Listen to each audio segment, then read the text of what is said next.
Hello. Thank you for coming back to the channel. As promised from 2 weeks ago, here is the sermon for November 14th.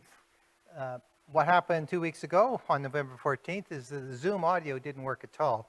And, I did a lot of work on this sermon, so I wanted to make sure people had an opportunity to hear it. So let's go there. Now, you might want to start before you start this and read the scripture for that Sunday. Micah chapter 6, 6 to 8, verse 6 to 8, short little piece. But also in the Gospel of Mark, chapter 11, and I'm going by memory here, the story of Jesus leaving the temple and the disciples' commentary. So I think you'll catch on as I'm going through the sermon. I am going to retell that story a bit. We are coming to the end of the church year. It's next week, last week. Next week is the Reign of Christ Sunday, or Christ is King Sunday, as some have put it. The following Sunday is the first Sunday of Advent. It is shocking to realize that we are so close to the end of the year, Advent and Christmas.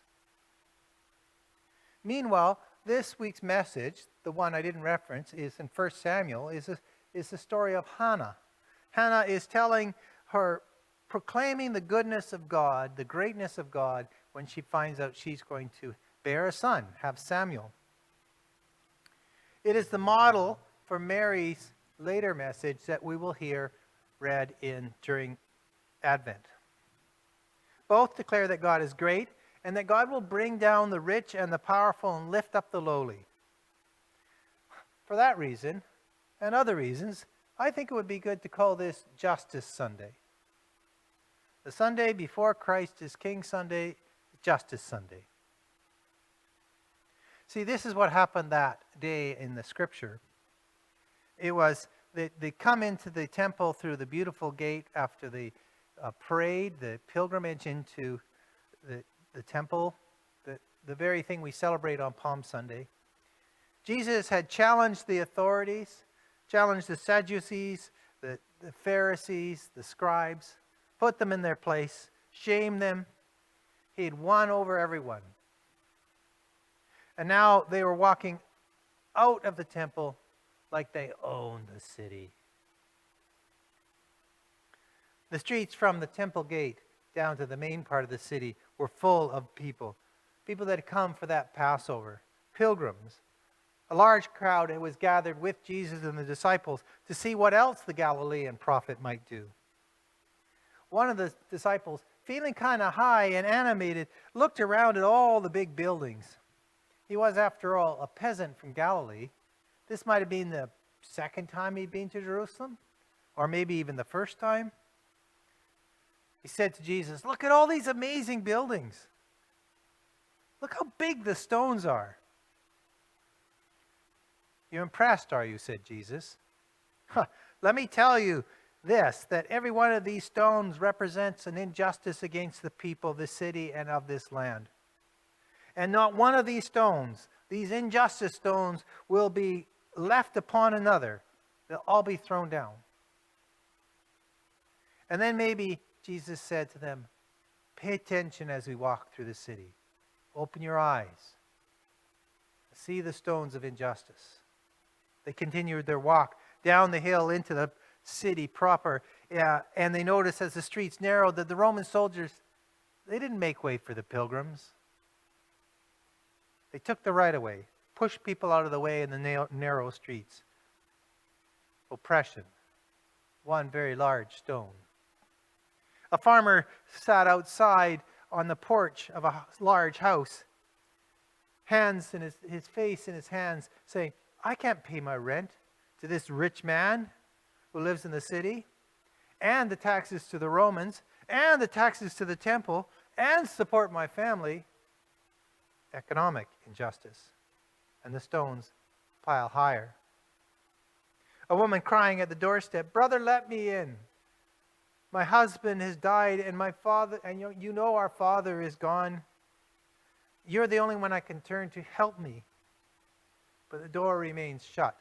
a lack of compassion. The stone walls of injustice rise higher, and at the gate of the city, a blind beggar cries out for alms, ignored, disregarded, forgotten. These walls are strong. These walls of injustice are strong. A leper stands at the edge of the valley, gazing up the city where his family lives. They left him food, but he is separated, abandoned, hurting. Such high walls. The disciples followed Jesus across the valley, up the slopes to Mount Olive. Peter, James, John, and Andrew, always the speakers of the group, approach Jesus. They have tears in their voice after seeing the truth of the city. All their lives they've been told about the wonders of the temple and the wonders of Jerusalem. And after Jesus spoke in the temple court, they were so jubilant. But now their eyes are open. Maybe they now understand what Jesus said, that when I came to Jerusalem, they're going to kill me. I'm going to be handed over to the oppressors. Maybe now they want to know, when will it all end? When will the city be destroyed? When will justice come? When will these stone walls be torn down?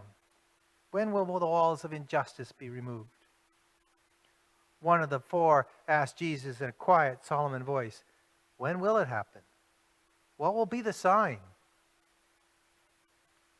Jesus stood up amongst his disciples so everyone would hear his response. This is very important for them to understand. Beware that no one leads you astray. Many will come claiming to be prophets or the Messiah, saying, I'm the one. And they will lead you astray. There will be wars and rumors of wars. There will be nations against nations, kingdoms against kingdoms. There will be earthquakes, famine. But this is just the beginning of something new. And it's not a time to despair, but a time to hope for what God is doing among you. Disciples looked at one another and then at Peter, knowing that Peter's always the brash one, always the one to ask the question they've all thinking. So these walls of injustice, these big stones, they will be broken down. Oh yes, Peter, they will be overturned. And you, my disciples, could be the very ones tearing down these walls of injustice and building up a new world of God's reign of justice, love, hope, and compassion. The lowly will be lifted up. The rich shall learn to share. The powerful will care. And there is no one like the Lord, no one besides God. There is no rock like our God's. And so let's come back to today. We are the disciples too. We are standing there with Jesus and the others on Mount Olive as he spoke these words. We are followers of his teachings, and his teaching offers us the tools to break down those walls of injustice in our world. We know there are many injustices that need to be addressed. Yet it's not so easy all the time because, we feel inadequate. There is so much. We feel unprepared and overwhelmed with the work to be done. Look at these great stones stacked upon one another. Stones of injustice spread out the world, in our nation, in our economy, in our lives. There are great stones of injustice in our world. Today, tomorrow, the next day, a child will be detained, taken off the streets on their way to school by soldiers in Palestine. The family will have no access to that child and not even hear a word about what's happened to their child. They'll just worry and hope.